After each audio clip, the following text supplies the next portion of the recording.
할렐루야. 9월 15일 금요일 새벽 기도를 시작하겠습니다. 사도신경으로 우리의 신앙을 고백하시겠습니다. 나는 전능하신 아버지 하나님 천지의 창조주를 믿습니다. 나는 그의 유일하신 아들 우리 주 예수 그리스도를 믿습니다. 그는 성령으로 잉태되어 동정녀 마리아에게서 나시고 본디오 빌라도에게 고난을 받아 십자가에 못 박혀 죽으시고 장사된 지 사흘 만에 죽은 자 가운데서 다시 살아나셨으며 하늘에 오르시어 전능하신 아버지 하나님 우편에 앉아 계시다가 거기로부터 살아있는 자와 죽은 자를 심판하러 오십니다. 나는 성령을 믿으며 거룩한 공교회와 성도의 교제와 죄를 용서받는 것과 몸의 부활과 영생을 믿습니다. 아멘. 찬송가 292장 찬양하시겠습니다. 찬송가 292장입니다.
히브리서 9장 1절부터 10절까지 말씀입니다.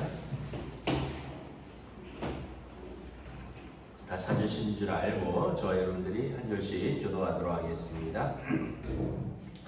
첫 언약에도 섬기는 예법과 세상에 속한 성소가 있더라.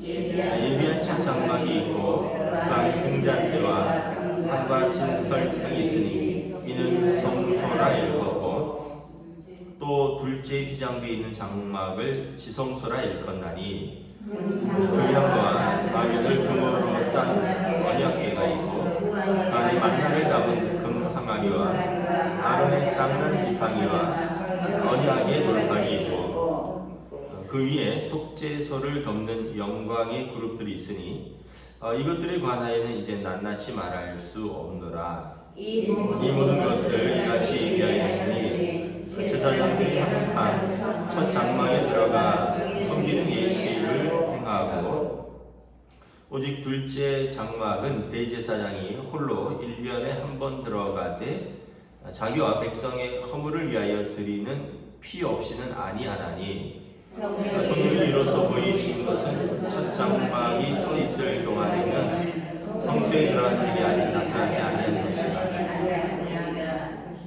이 장막은 현재까지 비유니 이에 따라 드리는 예물과 제사는 섬기는 자를 그 양심상 온전하게 할 수 없나니 이런 것은 먹고 마시는 것과 여러 가지 씻는 것과 함께 육체의 범위를 뿐이며 개혁할 때까지 맡겨둔 것이니라. 아멘. 할렐루야. 오늘 또 새날을 주셨습니다. 주님께서 은혜와 평강 주시기를 축복합니다. 오늘 본문에서는 옛 성소와 또 이제 예수님이 이제 오신 이후에 새롭게 완성될 어떤 새로운 성소와 언약에 대해서 이야기를 합니다. 그 옛 성소는 이제 출발은 구약 시대의 성막이죠. 텐트인데 이스라엘 12지파의 중심에 있어서 이제 출발할 때 이제 성막을 거두고요. 이제 숙박할 때 성막을 치고, 그래서 성막이 이제 이스라엘 백성의 진의 한 중심에 있어서 하나님 임재의 상징이었죠. 그리고 그 위에서 구름 기둥이 떠오르고 불 기둥이 떠올랐던 것입니다. 이 첫 장막은 우리가 잘 아는 대로 성소와 지성소로 나뉘죠. 성소는 그 안에 뭐가 있습니까? 2절에 보면 등잔대와 상과 진설병이 있으니 이는 성소라 일컫고 이제 성소는 영어로 더 holy place, 가장 거룩한 장소이다 이런 뜻이죠. 그래서 그 안에 이렇게 떡상이 있고요. 진설병, 이스라엘의 12지파를 상징하는 떡들을 진열해 놓는 거죠. 그리고 또 한쪽에는 등대가 있어서 이제 등불이 있어서 이제 항상 성소를 밝히고 제사장들이 아침 저녁으로 드나들면서 그 제를 거두고 새로운 기름을 채워서 24시간 성소를 밝히는 거죠. 그리고 한쪽에는 또 분향단이 있어서 향이 계속 타오르는데 이 향은 이제 성령의 임재, 또 요한계시록의 성도들의 기도, 떡상은 말씀, 우리의 생명의 떡이신 예수 그리스도를 상징한다고 했죠. 이 첫 번째 성막을 지나면 휘장이 이렇게 가려져 있고, 휘장을 걷고 들어가면 지성소가 있죠. 지성소는 이제 여기서 보면 이제 둘째 휘장 뒤에 있는 장막이라 그러는데, 지성소는 지극히 거룩한 성소란 뜻입니다. The most place, holy place.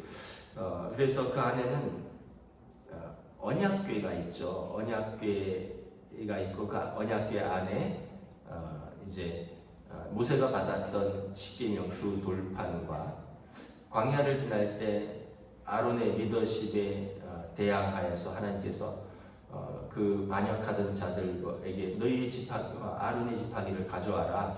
하나님께서 누구에게 리더십을 줬는지 보여주겠노라. 그래서 아론의 지팡이에서 싹이 나죠. 그래서 하나님께서 대제사장 아론과 함께 하신다는 그의 리더십을 확인시켜준 아론의 쌍난 지팡이가 안에 들어있고, 그리고 이제 만나 항아리, 광야에서 매일 하나님께서 먹여주셨던 그 만나를 담았던 그 항아리가 들어져 있고, 그리고 이 언약궤에 덮는 뚜껑이 있습니다. 뚜껑을 이제 체루빔이라 그러는데, 이것은 속죄소라고도 하죠. 천사들이 이렇게 날개를 편 형상으로 언약궤를 덮고 있는데, 이 뚜껑의 이름을 이제 속죄소라고 하는데, 왜 속죄소라고 하냐면 이 언약궤는 요 교탁만 하다고 둘 되고, 이걸 덮는 뚜껑입니다. 이 안에 들어있고 이렇게 뚜껑이 덮여 있으면 대제사장이 1년에 한 번 둘째 휘장의 장막을 걷고 들어와서 7절에 보면 홀로 1년에 한 번 자기와 백성의 허물을 위하여 드리는 피 없이는 아니하는 제사를 드리는 거죠. 그래서 어린 양의 피를 가지고 들어와서 자신과 그리고 자기 백성의 죄를 하나님께 속죄를 구하는 이 속죄소의 뚜껑에 바르는 겁니다. 속죄소에, 이 언약궤의 뚜껑이 속죄소인데 거기에 언약 바르면 하나님께서 구약에 보면 어떤 자욱한 안개 같은 하나님의 영광이 임하면서 이제 그들의 죄를 용서해 주셨죠. 그래서 그날이 대속죄일이고요. 1년에 한 번 1월 10일 날 그 일을 하는 거죠. 지금 그 얘기를 하는 거예요. 그래서 쭉 1절부터 6절, 7절에 보면 이렇게 성소의 기물들과 그 기물들의 어떤 의미와, 그리고 제사장들이 이제 항상 장막에 들어가서 이런 섬기는 예시, 일주일에 한 번 떡을 갈고 또 매일 아침 저녁으로 기름과 재와 향을 갈고 1년에 한 번은 속죄소에 들어가서 자신과 자기 백성을 위한 속죄의 제사를 드린다. 그래서 하나님께서 이것을 통해서 9절에 보면 이 장막은 현재까지의 비유다. 그러니까 어떤 면에서 보면 이 어제의 말씀의 그림자고 모형이고, 그리고 제가 말씀드린 좀 이해를 돕기 위해서 모델하우스라고 했던 것 기억나시죠? 그래서 실제의 성소이신 예수 그리스도께서 오시기까지 그 모델하우스 같은 역할이다. 그래서 10절에 보면 율법을 이렇게 설명하고 있습니다. 이런 것은 먹고 마시는 것과 여러 가지 씹는 것과 함께 육체의 예법이다. 그래서 정결법이 있고 또 이스라엘의 속죄법이 있고, 그래서 뭐 씹는 방법들, 또 뭐 먹는 것도 먹어야 하지 말아야 할 것들, 또 뭐 예법들, 이런 육체의 여러 가지 예법들에 대한 것이다. 이게 율법이고, 이 율법은 또 로마서에 보면 초등학교 선생이라 그랬죠. 선생님처럼 하나님 앞으로 하나하나 이렇게 안내하는 역할을 하는 것이다. 근데 이것은 완전한 실체가 아니고 모형이고 그림자이기 때문에 9절에 보면 우리를 온전하게 할 수는 없다라는 거예요.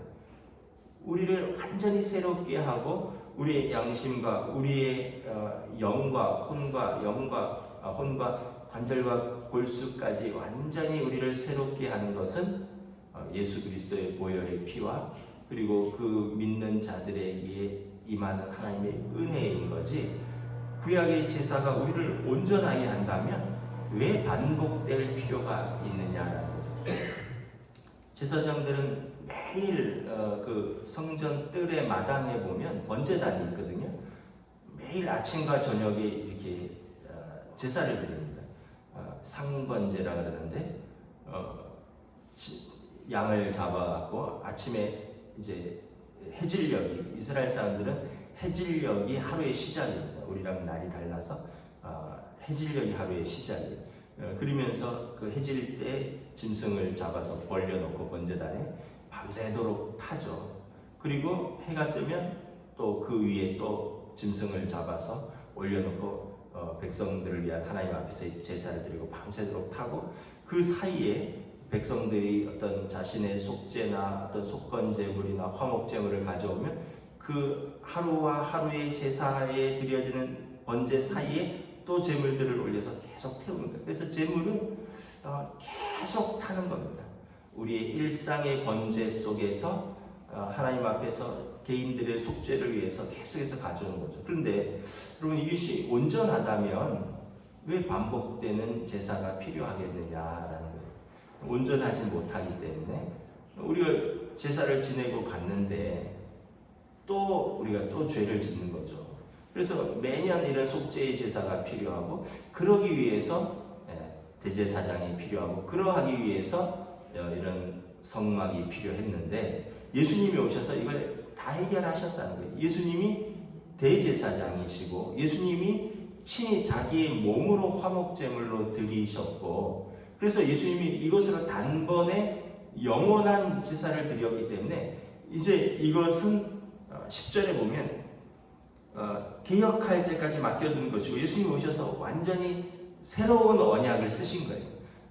또 말씀드렸죠. 어떤 전세 계약이나 복음 증서가 옛 증서가 있고 새로운 증서가 있다고. 새로운 증서가 있으면 옛 증서는 그냥 참고용으로 남겨둘 수는 있지만 그게 효력을 발휘하지 않는다고요.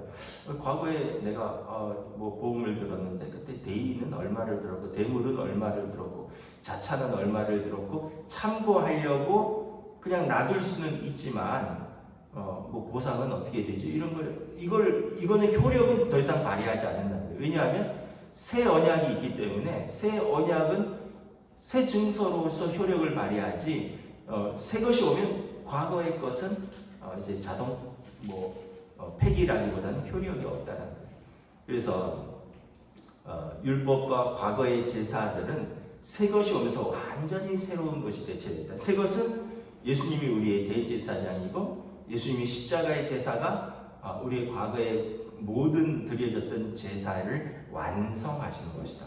그러므로 이제 10장에도 이제 앞으로 나올 건데, 황소의 피도 그렇게 우리를 거룩하게 한다면 하나님의 아들의 피는 얼마나 우리를 거룩하게 하겠느냐. 반복되는 제사도 반복되지만 우리를 거룩하게 한다면 하나님의 아들의 몸으로 드린 영원하고 단번에 드려진 제사는 얼마나 우리를 거룩하게 하겠느냐. 그래서 우리에게 이 새 언약을 붙들라라는 거예요. 그런데 계속 새 언약을 붙들는데 자꾸 과거의 언약을 찾아보는 것, 참고하는 것은 괜찮다 그랬죠. 그런데 다시 그것으로 또 돌아간다면 그러면은 새 언약이 어떻게 예수 그리스도를 히브리서에 보면 예수 그리스도를 하나님의 아들을 다시 대놓고 십자가에 못 박는 것이다. 이것은 그때 십자가에 못 박는 것은 모독하는 것이라는 거죠. 처음에 십자가에 못 박은 것은 하나님의 뜻에 따른 하나님의 아들의 순종하심으로 우리의 죄를 속죄하시는 당신의 자발적인 순종의 제사인데, 우리가 계속 이 예수님의 십자가를 못 믿고 다시 과거로 계속 돌아간다면 예수님을 이제는 대놓고 십자가에 못 박는 거다, 모독하는 거다라는 거죠. 왜냐하면 예수님이 십자가의 대속의 희생 제사를 믿지 못하니까 다시 옛날로 돌아간다는 거죠. 제가 예전에 모델하우스 한번 가봤다 그랬잖아요. 이렇게 구경하다가 사람들이 혹시 집 계약하려고 왔나 싶어서 한 사람이 졸졸 따라다니더라고요. 그렇게 들어갔더니 이쪽으로 가면 A타입, 이쪽으로 가면 B형, 이런 식으로 계단이 있어서 이렇게 양쪽으로 했는데, 제가 이렇게 구경하다가 화장실을 가고 싶어서, 왜냐하면 화장실이 안에 또 다 있더라고요. 그래서 제가 속으로 모델하우스니까 이건 그냥 그 겉만 꾸며놓은 거고 실제로 물이 나오거나 화장실은 안 되겠지 생각해서 한번 물어봤어요. 직원한테 화장실 좀 쓸 수 있나요? 했더니 그럼요 이러더라고요. 그래서 제가 모델하우스인데 쓸 수 있어요? 했더니 전기도 들어오고 수도도 되고 화장실도 씁니다. 자기들 여기서 볼일 본다는 거예요. 그 정화조 밑에 다 묻었다는 거예요. 그래서 제가 깜짝 놀랐어요. 이 모델하우스인데 이게 그냥 겉만 멀쩡하게 꾸며놓은 게 아니라 실제로 이게 다 해놓은 거구나. 그래서 사람들이 와서 앞으로 이제 새로 완공될 집들은 이런 거니까 한번 물도 올려보고 근데 이제 더 좋은 걸로 해놨죠. 집 새로 지어지는 집보다 최고급 아마 그런 그 세면대, 최고급 욕조 이런 걸로 해놓은 것 같아요. 모델하우스가. 그런데 제가 말씀드렸지만 집이 완공되면 그냥 이거는 허물어지는 거예요. 이거는 그림자고 모형이고 이것은 새 것을 위해서 준비시키고 사람들에게 안내하는 곳이지 거기에 살 곳은 아니라는 거예요. 그래서 구약의 성소, 구약의 성전, 구약의 율법들 실제로 성소가 다 무너졌습니다. 어떻게 무너졌어요, 여러분? 전쟁 때 무너졌죠. 바벨론이 들어와서 느부갓네살 왕이 솔로몬의 성전을 다 무너뜨렸습니다. 그리고 또 제사장들을 다 포로로 잡아갔어요. 2차 포로 1차, 2차, 3차에 걸쳐서 나중에 바벨론에서 예루살렘으로 귀환하죠. 그때 귀환을 했는데 제일 먼저 한 것이 레위 지파를 계수하는 것이었습니다. 제사장들을 세우려고. 왜냐하면 제사장은 레위 지파만 할 수 있으니까 레위 지파를 찾는데 이 사람들이 어떻게 더 이상 제사를 드리는지를 모르는 거예요. 그러니까 우리로 말하면 목사들을 찾는데 어떻게 예배를 인도하는지 모르는 거예요. 왜냐하면 70년 동안 예배가 중단되었기 때문에 포로로. 그래서 스룹바벨이 성전을 다시 세우고 에스라와 학개 선지자가 다시 말씀을 다시 가르치면서 성전을 짓는 법, 다시 제사를 드리는 법, 다시 안식일을 지키는 법, 유월절을. 왜냐하면 70년간 바벨론에서 이걸 전혀 못했기 때문에 이걸 다시 가르칩니다. 그런데 그걸 겨우 세워놓으니까 또 나중에 헬라에 의해서 또 그리스에 의해서 또 무너집니다. 그리고 로마에 의해서 또 무너지고, 그리고 2차 성전도 그렇게 눈물 속에서 지었던 스룹바벨의 제2성전 그 감격과 느헤미야서와 에스더서 읽어보세요. 그 성전을, 나무 성전을, 초라한 나무 성전을 짓기 위해서 백성들이 얼마나 눈물 흘리면서 감격하면서, 그리고 백성들이 다 울었다 그랬어요. 포로로 귀환해서. 그런데 그 성전도 또 무너집니다. 그래서 헤롯 왕이 자기의 업적을 세우려고 아주 거대한 성전을 70년에 걸쳐서 지었는데 로마군이 들어와서 완전히 또 불살라버리죠. 그리고 지금 그곳에는 뭐가 서 있냐면 십자군 전쟁 때 패해갖고 이슬람 모스크가 서 있습니다. 그리고 그 옆에 다시 유대인의 성전이 서 있어요. 그래서 예루살렘은 3대 종교의 성지예요. 유대교, 기독교, 이슬람. 그래서 서로 자기들이, 이슬람 사람들도 자기들은 이스마엘의 후손이거든요. 아브라함의 자기들이 장자라 그러는 거예요. 하갈을 통해서 이스마엘을 낳고 하갈과 이스마엘이 쫓겨났잖아요. 그리고 이삭이잖아요. 그래서 이 아랍 사람들은 자기들이 아브라함의 장자 이스마엘의 후손이거든요. 그래서 이삭이 장자가 아니라 자기들이 장자라 그러고, 그래서 아브라함의 그 갈대아우르, 세겜, 그 헤브론 다 거기도 이슬람 사람들의 성지입니다. 자기들의 조상이고. 그 아브라함 이렇게 쭉 같이 나가는 거예요. 근데 이삭에서부터 달라지는 거죠. 아브라함, 이삭, 야곱으로 가는데 아브라함, 이스마엘로 가니까 여기서부터 갈라지는 거죠. 12지파, 이스라엘은 야곱의 아들들이잖아요. 이스라엘 12지파는. 그러니까 여기 아브라함에서부터 갈라져서 더 이상은 함께 할 수 없는데 그 위로는 같은 거예요. 아브라함까지는 같은 거죠. 그러니까 결국은 뭐냐 하면 눈에 보이는 성전, 눈에 보이는 율법은 하나님께로 인도하는 모형이었고 그림자였다라는 거예요. 그래서 저와 여러분들이 영원한 대제사장이신 예수님을 영접했으니까 여러분 이것으로 족하다. 예수님을 영접하면 완성입니다. 완성. 예수님이, 우리는 연약한데, 우리는 율법도 못 지키고요. 우리는 아직도 죄의 속성에 있고, 우리의 예배는 허술하기 짝이 없고, 그런데 예수님을 우리가 모신다면 예수님이 완전한 대제사장이고, 그분이 완전한 제사, 예배의 모범이시고, 그분이 우리를 온전케 하시고, 우리의 연약함을 도우시고, 그분의 영이신, 예수 그리스도의 영이신 성령께서 우리 안에 내주하고 계셔서 믿는 자들과 함께, 그리고 그 속에 그와 더불어 영원토록 함께 있으면서 우리를 진리 가운데로 인도하고 영원하신 하나님의 말씀이신 예수님의 말씀을 생각나고 가르치게 하기 때문에 우리가 예수님 손만 잡고 있으면 되는 거예요. 여러분, 어린아이들이 놀이공원이나 어디 낯선 곳에 여행 가면 얼마나 불안합니까? 그런데 안심할 수 있는 것은 엄마나 아빠 손만 딱 잡고 있으면 돼요. 예수님이 그런 거예요. 우리가 예수님 손만 딱 잡고 있으면 우리가 어디를 가든지 무엇을 하든지 우리 자체로는 능력이 없고 우리 자체로는 연약하지만 능력이신 예수님의 손을 잡고 있으면 그분의 인도하심에 순종만 하면 되는 거죠. 그래서 예수님께서 뭐라 그러셨어요? 나는 포도나무요, 너희는 가지라. 가지가 나무에서 떨어지면 스스로 열매 맺을 수 없다. 내게 붙어 있으라. 그래서 여러분, 사마리아 여인 말하는 것처럼 어디에서 예배드리는 것이 어느 장소에서 이 산에서 저 산에서 이 시간에 이 방식으로, 그게 아니라 영과 진리로 하나님 앞에 예배드리면 하나님께서 그의 예배를 받으시고 그가 하나님이 찾으시는 사람이다. 그래서 여러분, 예수님 잘 믿으면 그게 전부인 줄 믿습니다. 우리가 율법을 지킬 능력도 없어요. 그래서 오늘도 이 믿음으로 주님께 꼭 매어 달려 있으시길 축복합니다. 기도하겠습니다. 하나님 은혜를 감사합니다. 히브리서 기자는 계속해서 옛 율법과 또 새 언약이신 예수 그리스도, 옛 성소와 그리고 새로운 몸으로 당신의 성소를 완성하신 예수 그리스도를 비유합니다.